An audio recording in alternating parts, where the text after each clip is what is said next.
Nikola Jokic put up some all-time level numbers in game one. Could his Denver Nuggets make it 2-0 over LeBron James and the Los Angeles Lakers? We're still in Colorado.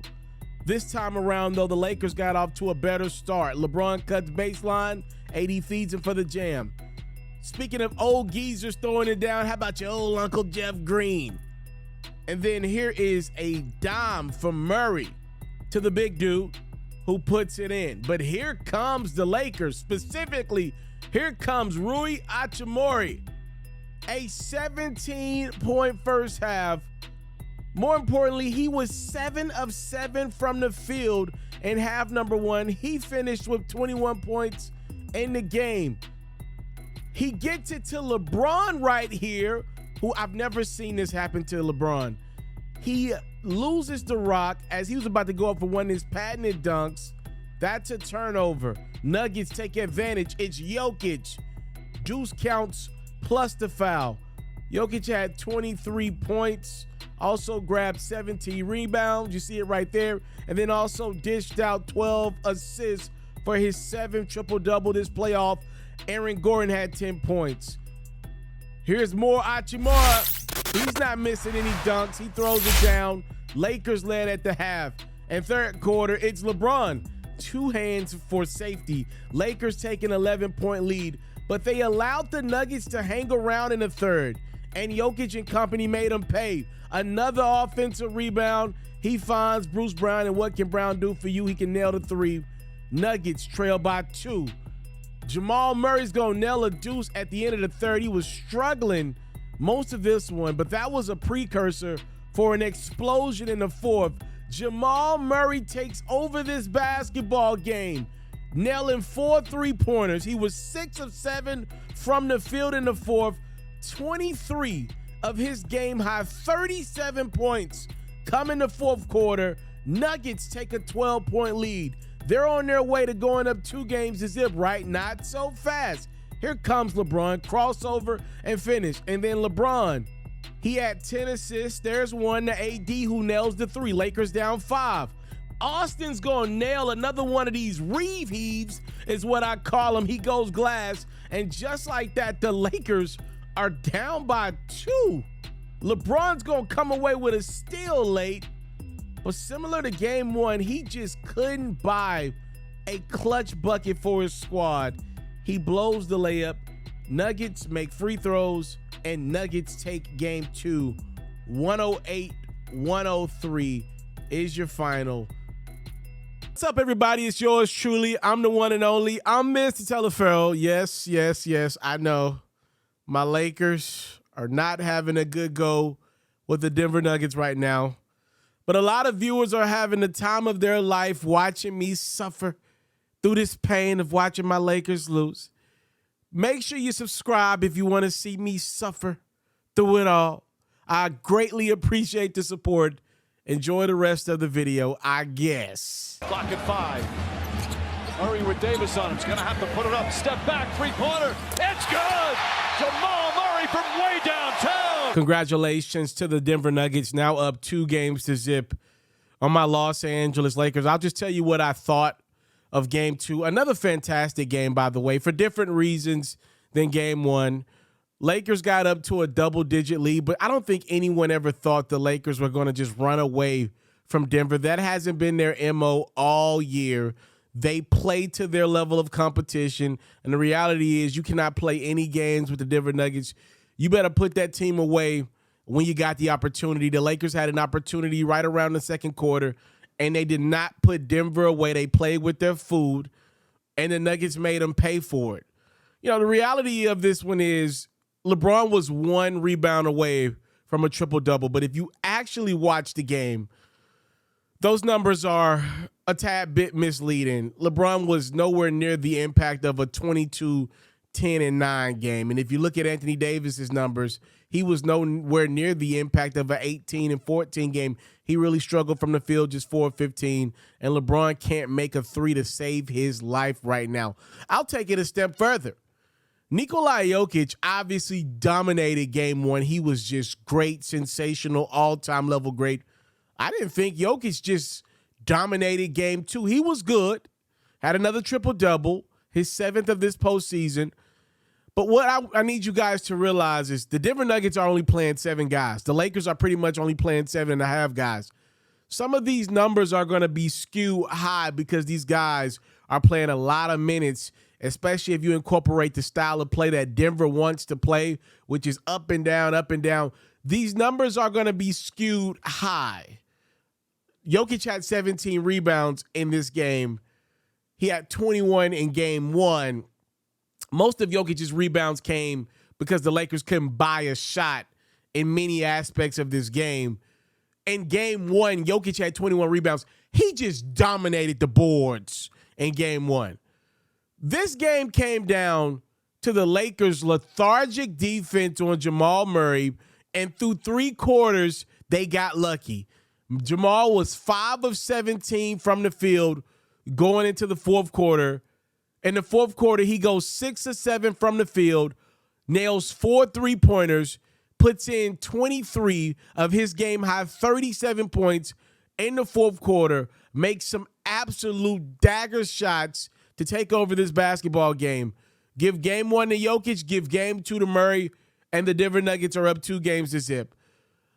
Jamal took over this basketball game. He was absolutely phenomenal. You know what it looked like, right? It looked just like that Jason Tatum game 6 in Philadelphia last series for the Celtics. Struggled in the first half, got it going, and just took over. I'd argue that Jamal Murray's game maybe was a little more impressive to me than Tatum's game 6 in Philadelphia to keep the Celtics season alive. He just could not miss. The Lakers kind of played him the same way they played Klay Thompson. I know Murray's on the basketball a lot more, but I'm just talking about the mindset, allowing him to get to his spot, allowing him to knock down jump shots. The Lakers got lucky that Klay Thompson couldn't make one in the ocean either, right? Jamal Murray is on a different type of time, especially in Denver. He made shots. Give that man all the credit in the world. The Lakers are probably going to get some things to bounce their way, some calls to go in their favor when we go to Los Angeles for this series for games 3 and games 4. All the Nuggets need to do is win 1, though. That's all they need is a split, if we're being honest. Lakers could come out and maybe blow game 3 open. I believe Denver showed me enough for me to think they'll probably win game 4. They're splitting in Los Angeles. I do not believe my Lakers are winning both those games in L.A. from what I've seen thus far in this series. Denver's been the best team in the postseason just yet. I got to give them credit, man. Look, Jokic is playing out of his mind overall. Jamal Murray has been a lot better than I expected. And the Nuggets are getting a lot of guys just chipping in whenever they need it. Sometimes it's Michael Porter Jr. for a quarter. Sometimes it's Jeff Green for a spurt. And I really want to show some love to Kentavious Caldwell Pope and Bruce Brown. They are playing out of their minds right now. We talked about KCP a lot in game 1. I want to focus on Bruce Brown because Bruce was on that team for Brooklyn last year that really laid an egg to the Boston Celtics in the first round of the Eastern Conference playoffs. And he looks hungry, and I don't think we're giving him enough credit. I mean, he was chirping at that Lakers bench all game. I want to give Bruce some credit for just being an energizer bunny. When the Nuggets can't make a shot from the field for a couple minutes, he's putting his head down and getting to the rim. And I don't know if the Lakers have read the scouting report on Bruce Brown, but oftentimes these are straight line drives with nobody even showing any sign of resistance to Bruce. And when he gets close to the rim, he can fly. Be clear about that. One of my favorite young athletes in the game. What a great signing for Denver that has just done all the right things to replace all the bodies from last year. And you get the bodies back from injury this year. They're just clicking on all cylinders right now. So far, I've been wrong. I thought my Lakers had a chance to win this one. I really did. They led and just didn't put Denver away. You cannot play with a team like that. They have not lost at home for a reason. I'm not even sure they're going to lose at home in this postseason. They're clicking on all cylinders. And I got to be honest with you guys. My Lakers are a good team. That's a good Lakers team that we got right now. Denver oftentimes is clowning us. And it's starting to feel like it's just the Nugget season. If you just look at everything, it's slowly starting to feel like this is a Denver-Miami finals. The Lakers and the Celtics are not going to be able to overcome some of their obstacles, their coaching obstacles that they got. Both got first-year head coaches. I'm starting to think this season is catering towards a Denver-Miami finals.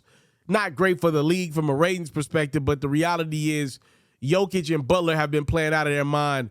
And give the Nuggets credit for game 2. They did exactly what needed to be done. This was the Jamal Murray game. He took it over. I don't know where the Nuggets would have been if Murray didn't get as hot as he did, because the Lakers, with all that being said, only lost by 5. But the reality is Murray made some incredible shots. He offset anything Reeves made and Rui Hachimura. Those were pretty much the 3 guys that had it going in this game. If we're being 100% honest, it was about those 3 guys. And Murray just played better than those 2 role pieces for the Lakers to lead the Nuggets to a Game 2 victory. This series is shifting to Los Angeles this weekend. I'm still excited. I remain somewhat optimistic about my Lakers. I just don't believe anybody's beating this Denver team right now 2 games in a row. I just don't see it. They're really good right now. They did lay some eggs in Phoenix last series, so we shall see if the Lakers can do what the Suns did, and that's bounce back with 2 wins in L.A., and we get back to Denver for Game 5, even at 2. We shall see. Time, love, and support is what your boy would never take for granted. Y'all know I'm an honest man on this platform. I'm going to tell you exactly what I saw, if it favors my team or not. And right now, it ain't favored my team. Jokic and these Nuggets are beating the crap out of my darn Lakers right now, and I'm sick. I just went on my Peloton bike, and I just set a PR. I'm not lying to you guys. I got on that bike. I was so mad at my Lakers for losing that game. Oh, man. And I want to say this last thing. LeBron didn't play well. This game was catered to LeBron James. Oftentimes we tell you, okay, this feels like an Anthony Davis game. Then we tell you when it feels like a LeBron James game. One of the things I heard Rui Hachimura say at the half was that the Nuggets have no rim protection. That's why he was able to eat. He's in his athletic prime right now. Something that LeBron's not in right now. And I don't think LeBron's 100% healthy right now. Matter of fact, I don't think he's anywhere close to it. As a matter of fact, I think once the season ends, I think LeBron James, the day after the season, y'all know he's got all the PR tricks and the stunts in the world, him and his team. The day the Lakers season ends, I think we're going to get some announcement that LeBron's got a fracture in his foot and is going to need surgery. I don't know if LeBron's going to start next year. That's not the same guy. Forget last year. That's not the same guy we seen at the end of December on his birthday, 38th birthday in Atlanta, that went for 45, 46 points. That's not the same LeBron James. And he had rest coming into the end of the season. He just looks tired and old right now. He's so great. Tired, old, can still go out and get you 25 points in game 1, 22 points, 9 rebounds, 10 assists in game 2. But the reality is he missed a dunk that he never misses in this basketball game. He never loses the rock gathering. Never. It just never happens. Things that have never happened to LeBron are happening to him. The Lakers catered game 2 to him. They let him chunk up a plethora of threes. They fed him over and over again, and he shot jump shots, despite Rui telling you the Nuggets don't have any rim protection. And a LeBron catered game in 2023 oftentimes means a Laker loss because he's shooting predominantly jump shots. He's not attacking the rim 15, 20 times a game like he used to when he was younger, when he was healthier. He just can't do it, and that's fine. That's why the Lakers need to run their offense through AD. But the reality is, and I got to say this if nobody else is going to say it, AD doesn't demand the basketball. That's the truth of the matter. I'm sorry. I was going to get out of this video, but more just started coming to my brain. This is how I feel. And I got to say this about AD. AD is always impactful on the defensive end of the court for all 4 quarters. But one of the things that doesn't get talked about enough with Anthony Davis, even in Laker wins, even when he's playing well, he doesn't have good second halves. Even in his good games, oftentimes, most of his work is done in the first half. As we get closer and closer to the end of these games, he doesn't have it. Now, wait a minute now. Obviously, I know the brother's 6'11", but it can't be both. We can't give him credit for being, a nimble guy, a long, lanky guy that can block shots, and then, not call him out for looking tired and gassed. Obviously, I know the brother plays hard on defense. I'm just saying, dang, Jokic is also a guy that plays hard for all 4 quarters, and he's much bigger, probably 40 pounds bigger than Anthony Davis, and he's showing more energy in the 4th quarters of these games than AD does. Like, I mean, come on now. Like, either, Anthony Davis doesn't demand the ball, and because the Lakers pretty much run a no-point guard, predominantly type of offense. It could be D'Lo, it could be Schroeder, it could be LeBron, it could be Reeves, it could be Lonnie for a few possessions. A lot of guys can, run the point for the Lakers. There's nobody controlling the pace and making sure Anthony Davis touches the ball down the court every time in the second half.